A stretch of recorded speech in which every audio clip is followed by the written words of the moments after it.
This iconic Christ statue is found in an equally iconic city, Rio de Janeiro. It was completed in 1931, though a priest first proposed building a religious monument on Mount Corcovado almost a century earlier. While Christ is often depicted on a cross, this towering, bright white figure stands 98 feet tall with its arms outstretched. Generally viewed as a symbol of peace and welcoming, it's covered in thousands of small stone tiles that were painstakingly applied by devout women.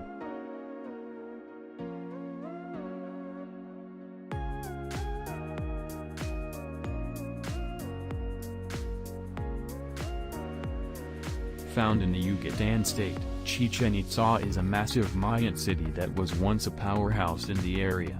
Its heyday was from around 600 AD to 1200 AD, and its name translates to "at the mouth at the well of Itza."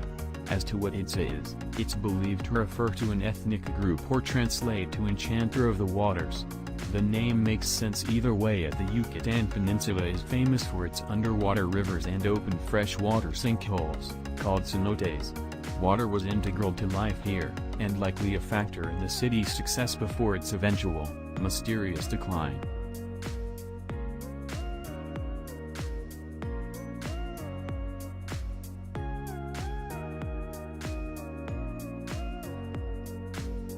The Great Wall is something of a misnomer. The wall is not actually continuous, but many walls built at different times and for different reasons. Many were joined together, but gaps still exist. Some parts of the wall feel newer and almost pristine. These were built during the Ming dynasty, when the Ming were at war with Mongolians around the 1300s.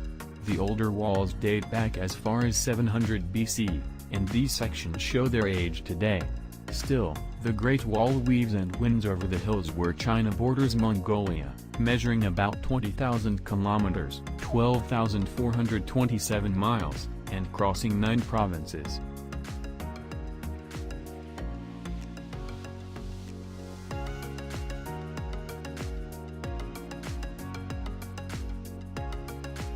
This beauty was commissioned in Rome around 70 AD. The massive amphitheater has over 80 entrances and seating for at least 50,000 people. Spectators would come to watch gladiators battle, animals fight or be hunted, and much more. While some parts of the Colosseum have crumbled, from earthquakes, looters, vandals, or fire, it's still a gorgeous sight, even despite the throngs of tourists.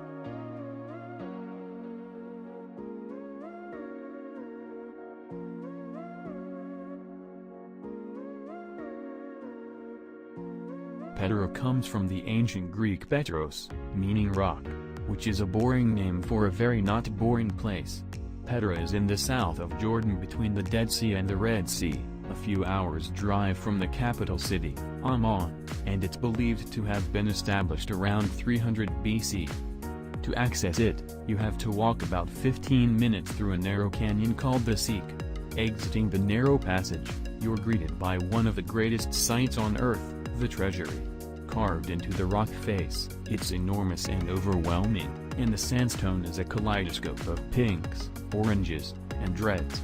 The colors turn bolder and bolder at sunset, setting the city on fire, not just the treasury but the whole city, which was forgotten until a Swiss explorer rediscovered it in 1812.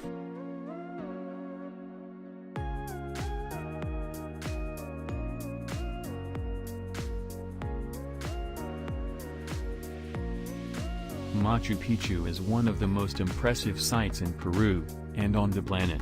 Built 7,000 feet above sea level, the ancient citadel dates back to the height of the Incan Empire in the 15th century.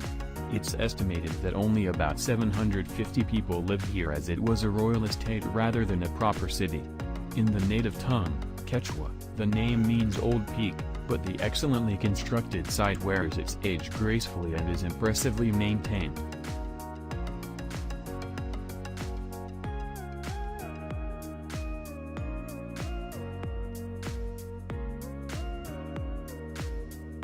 The Taj Mahal is a labor of love.